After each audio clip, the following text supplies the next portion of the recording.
तो दोस्तों स्वागत है आप सभी का एक बार फिर से नई वीडियो में। और इस वीडियो में हम लोग बात करेंगे Sri Lanka women versus India women के बीच जो Sri Lanka women tri nation series 2025 का फाइनल मुकाबला खेला जाएगा इसके बारे में। तो एक तरफ है दोस्तों श्रीलंका वोमेन की टीम जिनका परफॉर्मेंस उतना बेहतर नहीं है और अपना पिछला मुकाबला हार कर आ रही है दोस्तों, और दूसरी तरफ है दोस्तों इंडिया वोमेन की टीम जो कि लगातार मैचेस जीत रही है और अच्छी फॉर्म में है। तो इस वीडियो में हम लोग जानेंगे कि क्या हमें अपनी टीम में श्रीलंका वुमेन की तरफ से ज्यादा खिलाड़ी को रखना चाहिए या फिर इंडिया वुमेन की तरफ से, और कौन सी ऐसी खिलाड़ी हैं जिनको बहुत ही कम लोगों ने लिया है और वो इस मुकाबले में आपको ग्रैंड लीग जिताएंगी, और कौन से खिलाड़ी को कैप्टन वाइस कैप्टन करना है और कौन से खिलाड़ी फ्लॉप होने वाली है। तो पूरा इन्फॉर्मेशन आप सभी को इस वीडियो में मिलने वाली है। तो गौर करिएगा दोस्तों, ये जो मुकाबला संडे को खेला जाएगा 11 मई को सुबह में दोस्तों 10 बजे से स्टार्ट हो जाएगा। और वेन्यू की बात करें तो आर प्रेमदासा स्टेडियम कोलंबो में मैच होगा जो कि श्रीलंका वुमेन का होम ग्राउंड है। तो डायरेक्ट बात कर लेते हैं दोस्तों इस ग्राउंड की पिच रिपोर्ट के ऊपर। तो ये जो पिच रिपोर्ट है दोस्तों पूरी की पूरी लेटेस्ट पिच रिपोर्ट है। इस ट्राई सीरीज में अभी तक दोस्तों इस ग्राउंड पर ओडीआई के 6 मुकाबले हुए हैं, जिसमें से पहले बैटिंग करने वाली टीम 3 बार और टारगेट को चेस करने वाली टीम 3 बार जीती है। और ज्यादातर ये देखने को मिल रहा है कि जो भी टीम टॉस जीत रही है पहले गेंदबाजी करने का निर्णय ले रही है। एवरेज स्कोर दोस्तों 165 का है, जो कि दर्शाता है कि इस ग्राउंड पर बैट्समैन को बहुत ही मदद मिल रही है। और हाईएस्ट स्कोर कुछ ही मैच पहले इंडिया वुमेन ने बनाया था 337 रन का। लोएस्ट स्कोर यहां पर श्रीलंका वुमेन का है 147 रन पर ये ऑल आउट हो गए थे। स्कोरिंग पैटर्न की बात करें तो 150 के नीचे एक बार 200 के नीचे एक बार स्कोर बना है, 200 और 250 के बीच में एक बार, और 250 और 300 के बीच में 2 बार, और 300 के ऊपर 2 बार स्कोर गया है। तो एवरेज स्कोर और स्कोरिंग पैटर्न देखकर तो आप लोग अंदाजा लगा ही लिए होंगे कि इस मुकाबले में भी आपको अच्छा खासा स्कोर देखने को मिलेगा। ये तो होगी दोस्तों यहाँ पर हमारी पूरी की पूरी लेटेस्ट पिच रिपोर्ट। अब इसके बाद बाउंड्री लेंथ की बात करें तो वुमेन्स के मैचेस में वुमेन्स के हिसाब से ही बाउंड्री रखी जाती है, और जो स्ट्रेट की बाउंड्री है वो 65 मीटर है, लॉन्ग ऑफ 58 मीटर है, लॉन्ग ऑफ 65 मीटर है, और पीछे की बाउंड्री और भी ज्यादा छोटी है। तो बाउंड्री दोस्तों ठीक ठाक है, लेकिन अगर आप लोग पिच देखिएगा तो आपको देखने को मिलेगा कि यहाँ पर बैट्समैन के लिए बहुत ही ज्यादा मदद है, और खास करके स्पिन गेंदबाज के लिए। और जो श्रीलंका में स्पिन गेंदबाज है उन पर आपको थोड़ा ज्यादा फोकस करना है क्योंकि वो ज्यादा विकेट लेती हैं। और अब इसके बाद डायरेक्ट बात कर लेते हैं दोस्तों जो रिसेंट के यहाँ पर ओडीआई के मुकाबले खेले गए हैं इसके स्टैट्स के ऊपर। तो दोस्तों जो पिछला मैच खेला गया वो एक दिन पहले खेला गया था साउथ अफ्रीका वुमेन और श्रीलंका वुमेन के बीच, और इस मैच में साउथ अफ्रीका वुमेन पहले बैटिंग करते हुए 315 रन का टारगेट दी थी, और इस टारगेट को श्रीलंका वुमेन चेज ही नहीं करने पाई, और साउथ अफ्रीका वुमेन 76 रन से जीत गई, जिसमें फास्ट बॉलर को मात्र 3 विकेट और स्पिनर्स को 14 विकेट मिली।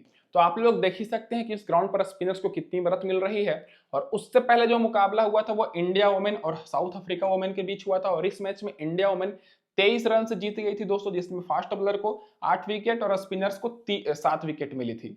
और उससे पहले जो मैच हुआ था दोस्तों इसी ग्राउंड पर हुआ था इसी सीरीज में, जिसमें इंडिया वुमेन 275 रन का टारगेट दी थी, और इस टारगेट को श्रीलंका में आसानी से चेस करके 3 विकेट से जीत गई थी, जिसमें फास्ट बॉलर को 1 विकेट मिली थी मात्र और स्पिनर्स को 13 विकेट। तो अगर आप लोग देख रहे होंगे कि जो जो मैच में श्रीलंका वुमेन खेली है उसमें स्पिनर्स को काफी मदद मिली है, क्योंकि श्रीलंका वुमेन की तरफ से ज्यादातर स्पिन गेंदबाजी विकेट लेती हैं।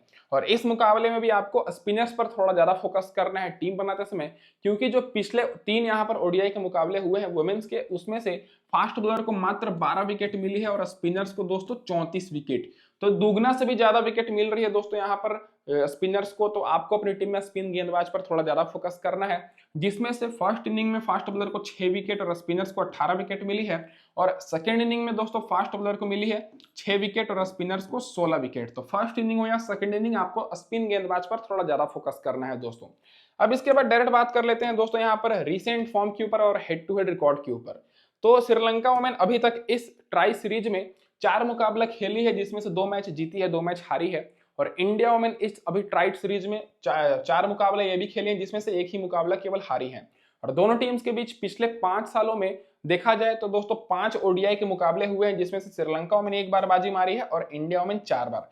तो अभी रिसेंट फॉर्म इंडिया वुमेन का बेहतर है, और India women head to head में भी आगे है दोस्तों। 23 मैच में इंडिया वुमेन का पकड़ा थोड़ा भारी है, लेकिन फाइनल में दोस्तों श्रीलंका वुमेन जीत जाती है इंडिया को, तो कांटे की टक्कर मतलब आपको देखने को मिलने वाली है। तो अब डायरेक्ट बात कर लेते हैं दोस्तों कि क्या रहेगी इस मुकाबले में श्रीलंका वुमेन की प्लेइंग 11। तो पिछले मैच में कुछ खिलाड़ी को रेस्ट दिया गया था, तो फिर से यहाँ पर चेंजेस आपको देखने को मिलेगा। तो ओपनिंग दोस्तों यहाँ पर आपको हसीना परेरा के साथ दोस्तों यहाँ पर विस्मी गवर्नर दिख जाएंगे, जो कि left handed right handed combination है। फिर दोस्तों यहाँ पर हर्षिता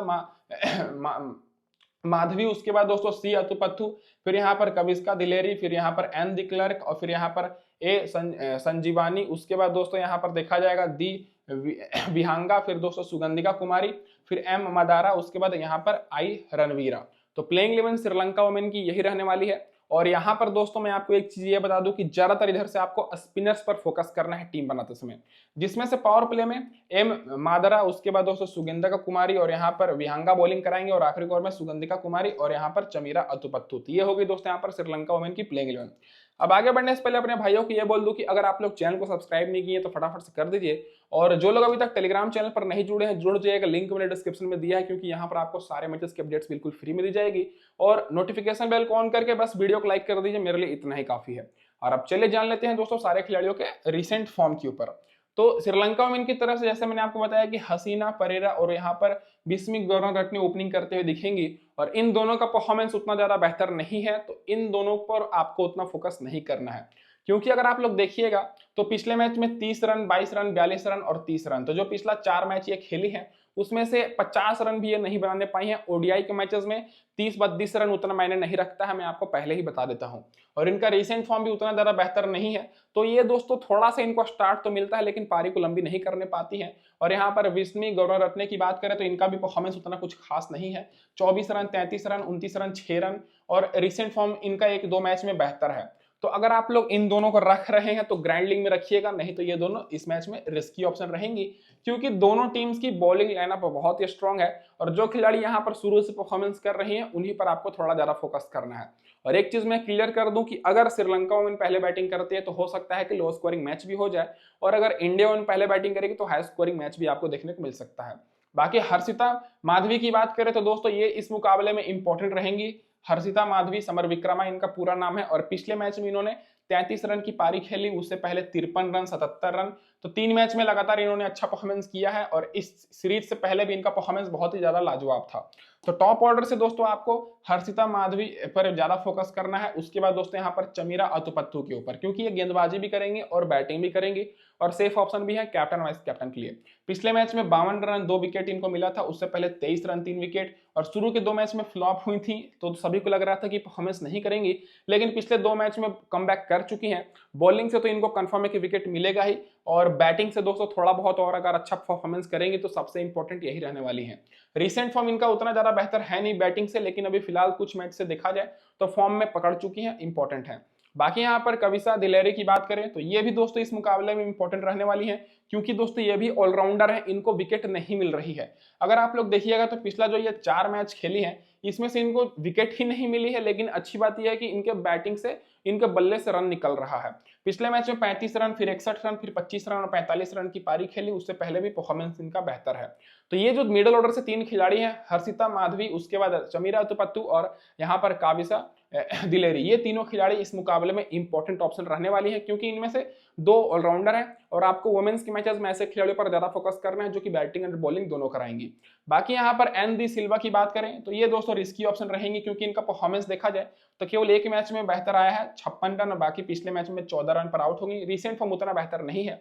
बाकी दोस्तों यहाँ पर संजीवनी की बात कर लें तो इनका अगर आप लोग देखिएगा तो पिछले 3 मैच से दोस्तों ये नॉट आउट है। नॉट आउट इसलिए है क्योंकि इनका जो बैटिंग लाइनअप है उतना भी ज्यादा स्ट्रॉन्ग है नहीं, इसलिए मैंने आपको पहले ही बोल दिया कि अगर श्रीलंका वुमेन की टीम पहले बैटिंग करेगी तो लो स्कोरिंग मैच आपको देखने को मिल सकता है। तो अगर पहले बैटिंग करेगी श्रीलंका वुमेन की टीम तब आपको यहाँ पर संजीवनी को अपनी टीम में रखना है, नहीं तो ये दोस्तों रिस्की ऑप्शन रहेंगी। तो ये मैं आपको पहले ही क्लियर कर देता हूँ। बाकी आपको एक और ऑलराउंडर पर फोकस करना है जो कि इस मुकाबले में बहुत ज्यादा चांस है कि आपको खेलते हुए दिख जाएंगी, जिनका नाम है दोस्तों यहाँ पर डी विहांगा। डी विहांगा इस मुकाबले में जरूर खेलेंगी। पिछले मैच जब खेली थी तो 5 विकेट इनको मिला था। रिसेंट फॉर्म इनका बहुत ही ज्यादा लाजवाब है, तो ये भी इस मुकाबले में इंपॉर्टेंट रहेंगी। बाकी दोस्तों यहाँ पर गेंदबाजी से केवल एक गेंदबाज पर आपको ज्यादा फोकस करना है, जिनका नाम सुगंधिका कुमारी है, जो कि पिछले मैच में भले इनको विकेट ना मिली हो, लेकिन अभी तक ये टोटल 7 विकेट ले चुकी हैं। शुरू के मैच में इनको 3 विकेट मिली थी, फिर 1 विकेट और फिर 3 विकेट, तो अभी तक 7 विकेट ले चुकी हैं। तो आपको 4-5 खिलाड़ी पर सबसे ज्यादा फोकस करना है। तो एक बार फिर से मैं क्लियर कर देता हूँ, हर्षिता माधवी, फिर चमीरा अतुपत्तु, फिर यहाँ पर कविस्का दिलेरी, उसके बाद दोस्तों यहाँ पर सुगंधिका कुमारी और यहाँ पर दी विहांगा। ये जो 5 खिलाड़ी हैं ये दोस्तों सबसे इंपॉर्टेंट है, क्योंकि इनमें से 4 खिलाड़ी बैटिंग भी करेंगे और बॉलिंग भी करेंगे, ये आप लोग यहाँ पर देख लीजिए। बाकी अगर गेंदबाजी से नीचे से बात करें, एम मादरा, जिनका परफॉर्मेंस 4 मैच जो खेली है उनमें से केवल 1 मैच में इनको 4 विकेट मिली है, तो ग्रैंड लीग के लिए इंपॉर्टेंट रहेंगी। बाकी यहाँ पर रणवीरा की बात करें तो ये भी दोस्तों ग्रैंड लीग के लिए इंपॉर्टेंट रहेंगी, क्योंकि इनको विकेट ही नहीं मिल रही है और ओडीआई में 1 विकेट उतना मायने नहीं रखता है दोस्तों। अब इसके बाद डायरेक्ट बात कर लेते हैं हेड टू हेड रिकॉर्ड और वेन्यू रिकॉर्ड के ऊपर। तो हेड टू हेड रिकॉर्ड देखिएगा तो 27 का एवरेज है दोस्तों यहाँ पर हसनी परेरा का, मात्र इंडिया वुमेन के खिलाफ, और इस ग्राउंड पर 30 का है। और विस्मी गौररत्ने की बात करें तो 13 का एवरेज है इंडिया वुमेन के खिलाफ और इस ग्राउंड पर 28 का है। तो दोनों ओपनर्स का कुछ खास नहीं है, तो रिस्की ऑप्शन रहने वाली है। बाकी यहाँ पर हर्षिता माधवी की बात करें तो इंडिया के खिलाफ 23 का एवरेज है और इस ग्राउंड पर 38 का है। बाकी समीरा तुपत्तु की बात करें तो 11 मैच में 9 विकेट मिली है, 33 का एवरेज है। हेड टू हेड में ग्राउंड पर 22 का एवरेज है, 8 विकेट मिली है। और यहाँ पर कविसा दिलेरी की बात करें तो 17 का एवरेज है, 2 विकेट मिला है। हेड टू हेड में ग्राउंड पर 40 का एवरेज है, देख सकते हैं। बाकी एन दी सिल्वा की बात करें तो 34 का एवरेज है इंडिया के खिलाफ, इंडिया वुमेन के खिलाफ, और बाकी इस ग्राउंड पर 30 का है। फिर यहाँ पर संजीवनी की बात करें तो 19 का एवरेज है, ग्राउंड पर 89 का है, क्योंकि इस ग्राउंड पर नॉट आउट रही है ज्यादातर मैचेस में। बाकी यहाँ पर डी विहांगा की बात करें तो हेड टू हेड में 1 ही विकेट मिला है, लेकिन ग्राउंड पर 3 मैच में 9 विकेट है, तो ये दोस्तों इंपॉर्टेंट रहेंगी। बाकी सुगंधिका कुमारी को 3 मैच में 3 विकेट मिला है हेड टू हेड में, ग्राउंड पर 8 मैच में 9 विकेट। बाकी यहाँ पर एम मादरा की बात करें तो 2 मैच में विकेट नहीं मिला है इंडिया वुमेन के खिलाफ। और देखा जाए तो दोस्तों यहाँ पर रणवीरा को 11 मैच में 13 विकेट मिला है, तो आप लोग एक्सपीरियंस के बेसिस पर रणवीरा को रख सकते हैं। बाकी ग्राउंड पर 8 मैच में 9 विकेट है। अब जो खिलाड़ी बेंच पर बैठी हैं तो इनमें से चांसेस किसी का लग नहीं रहा है, जो मैंने प्लेइंग 11 बताया कंफर्म है वही रहने वाली है। तो अब हम लोग डायरेक्ट बात कर लेते हैं कि इंडिया वुमेन की क्या रहेगी दोस्तों प्लेइंग 11। तो इंडिया वुमेन की तरफ से दोस्तों फिर आपको चेंजेस देखने को मिलेगा, क्योंकि पिछले मैच में कुछ खिलाड़ियों को मौका दिया गया था। तो यहाँ पर प्रतिका रवेल आपको ओपनिंग करते दिख जाएंगी स्मृति मंदाना के साथ, जो कि दोस्तों left hand right hand combination रहेगा। फिर हरनील देवल, हरमनप्रीत कौर, फिर जमीमा रोजेस, ऋचा घोष, फिर दीप्ति शर्मा। अमनजोत कौर को पिछले मैच में मौका दिया गया था और इनको बहुत ही अच्छी बॉलिंग कराई थी, ज्यादातर चांस है कि यही खेलने वाली है। बाकी यहाँ पर श्री चारनी आएंगी, उसके बाद दोस्तों स्नेहा राणा और अनुदिति रेड्डी इस मुकाबले में वापसी करेंगी। पिछले मैच में इनको रेस्ट दिया गया था, तो ये दोस्तों इस मुकाबले में वापसी करने वाली है, तो इन पर आपको थोड़ा फोकस करना है। बाकी पावर प्ले में अमनजोत कौर, अनुदिति रेड्डी बॉलिंग कराएंगे और आखिरी ओवर में दीप्ति शर्मा और अमनजोत कौर। अब सारे खिलाड़ियों का रिसेंट फॉर्म अगर आप लोग देखिएगा तो इंडिया वुमेन का जो टॉप ऑर्डर है वो बहुत ही अच्छा परफॉर्मेंस कर रहा है, इसलिए मैंने आपको बताया कि अगर इंडिया वुमेन पहले बैटिंग करेगी तो आप लोग 300 के ऊपर भी टारगेट एक्सपेक्ट कर सकते हैं, और अगर श्रीलंका वुमेन पहले बैटिंग करेगी तो हो सकता है लो स्कोरिंग मैच हो। तो दोनों ओपनर्स बहुत ही अच्छी फॉर्म में है, प्रतिका रवल और स्मृति मंदाना। और अगर आप लोग कंपेयर करिएगा तो श्रीलंका वुमेन के जो दोनों ओपनर है वो दोनों फ्लॉप हैं, लेकिन अभी स्मृति मंदाना पिछले मैच में अर्श तक की पारी खेल कर आ रही है। उससे पहले 43 रन 36 रन की पारी खेली है, रिसेंट में 135 रन 73 रन की पारी खेल चुकी हैं। प्रतिका रवेल की बात करें तो शुरू के 2 मैच में अर्ध तक ये पारी खेली थी, लेकिन पिछले 2 मैच से बल्ला चला नहीं है। लेकिन अच्छी बात यह है कि ये ऑलराउंडर है, बॉलिंग इनको हर मैच में मिल रहा है, तो इसलिए दोनों ओपनर्स इस मुकाबले में इंपॉर्टेंट ऑप्शन रहने वाली हैं। अब दोस्तों चलिए जान लेते हैं कि कौन सी ऐसी खिलाड़ी है जिनको कम लोगों ने लिया है और वो आपको इस मुकाबले में ग्रैंड लीग जिताएंगी। तो उनका दोस्तों जो नाम है वो हरनील देवल है और हरमनप्रीत कौर है। ये जो दोनों खिलाड़ी हैं, इन दोनों खिलाड़ियों को मात्र 20-25% ही लोग अपनी टीम में लेकर चल रहे हैं। लेकिन अगर आप लोग इनका रिसेंट फॉर्म देखिएगा तो दोस्तों हरनील देवल शुरू के मैच में 48 रन की पारी खेली थी, फिर 29 रन और पिछले मैच में 4 रन। ये तो दोस्तों 4 मैच का रिकॉर्ड है। लेकिन अगर आप लोग रिसेंट में देखिएगा तो एक मैच में 115 रन की पारी खेल चुकी हैं, तो और एक मैच में 89 रन की। तो इनके पास क्षमता है लंबी पारी खेलने के लिए, लेकिन इनको बहुत ही कम लोगों ने रखा है, तो आपको अपनी ग्रैंड लीग की टीम में जरूर ट्राई करना है। बाकी हरमनप्रीत कौर भी रिसेंट में 59 रन फिर 38 रन की पारी खेलते आ रही हैं। तो हरमनप्रीत कौर और हरनील देवल इस मुकाबले में हमारी ट्रम्प ऑप्शन रहेंगे, जिनको कम लोगों ने लिया है लेकिन इस मुकाबले में इंपॉर्टेंट रहने वाली हैं। बाकी ओपनर प्रतिका रवल और स्मृति मंदाना सेफ ऑप्शन रहेंगी, और बाकी हरनील देवल और हरमनप्रीत कौर ग्रैंड लीग के लिए। बाकी जमीमा रोजेस की बात करें तो पिछले मुकाबले में ये शतक लगाकर आ रही है, 123 रन की पारी खेली है। उससे पहले 37 रन 41 रन और पहले मैच में 4 रन की पारी। बाकी रिसेंट फॉर्म इनका भी बेहतर है। तो अगर आप लोग अपनी टीम में हरनील देवल और हरमनप्रीत कौर में से किसी को भी रख रहे हैं, तब आपको नीचे से जमीमा रोजेस को ड्रॉप कर देना है, क्योंकि जमीमा रोजेस को तभी बैटिंग करने का ज्यादा मौका मिलेगा जब दोस्तों या तो टॉप ऑर्डर फ्लॉप होगा या तो मिडिल ऑर्डर फ्लॉप होगा। नहीं तो अगर टॉप ऑर्डर और मिडिल ऑर्डर अच्छा परफॉर्मेंस करेगा तो जमीमा रोजेस को बहुत ही कम मौका मिलेगा। बाकी दोस्तों बात कर लेते हैं ऋचा घोष, जो कि दोस्तों शुरू से ही अच्छी फॉर्म में है और ये विकेट कीपिंग से भी पॉइंट देंगी। और जो श्रीलंका वुमेन के विकेट कीपर है उनका बैटिंग ऑर्डर थोड़ा नीचे है, तो आपको इन्हीं पर ज्यादा फोकस करना है, जो कि 59 रन 24 रन 58 रन और 20 रन की पारी खेल चुकी हैं। और इनका रिसेंट फॉर्म ज्यादा बेहतर नहीं है क्योंकि रिसेंट में इनको ज्यादा मौका नहीं मिला है, लेकिन अभी 50 ओवर का मैच में इनको लगातार मौका मिल रहा है। और ये जितना भी रिकॉर्ड है दोस्तों, ये ओडीआई का रिकॉर्ड है, तो आपको बिल्कुल कंफ्यूज नहीं होना है। बाकी दोस्तों यहाँ पर दीप्ति शर्मा भी इंपॉर्टेंट रहने वाली हैं, जो कि पिछले मैच में 93 रन और 2 विकेट की पारी खेली। उससे पहले 24 रन, फिर 9 रन, 1 विकेट, फिर 2 विकेट। और इनका रिसेंट फॉर्म भी बेहतर है, लगातार इनको विकेट मिल रही है। तो आपको दोस्तों अगर रिस्क लेना है तो आपको केवल 2 खिलाड़ियों पर रिस्क लेना है, हरनील देवल और हरमनप्रीत कौर। बाकी दोस्तों सारे खिलाड़ी सेफ ऑप्शन रहेंगी और ज्यादातर आपको इंडिया वुमेन की तरफ से ही खिलाड़ियों को लेकर चलना है, जो कि आपको कंफ्यूजन में नहीं करूंगा। तो आपको इधर से ही ज्यादातर खिलाड़ियों को रखना है।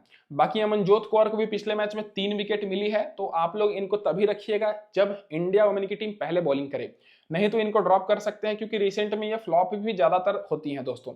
बाकी यहाँ पर एन चारने की बात करें तो लगातार एक विकेट ही मिल रही है, तो ग्रैंड लीग के लिए इंपॉर्टेंट रहेंगी। स्नेहा राणा अभी तक हाईएस्ट विकेट टेकर है इंडिया वुमेन की तरफ से। अभी तक दोस्तों इनको शानदार विकेट मिल चुकी है, 6-5-11 विकेट। तो दोस्तों इस मुकाबले में ये सबसे ज्यादा इंपॉर्टेंट रहेंगी गेंदबाजी सेक्शन से।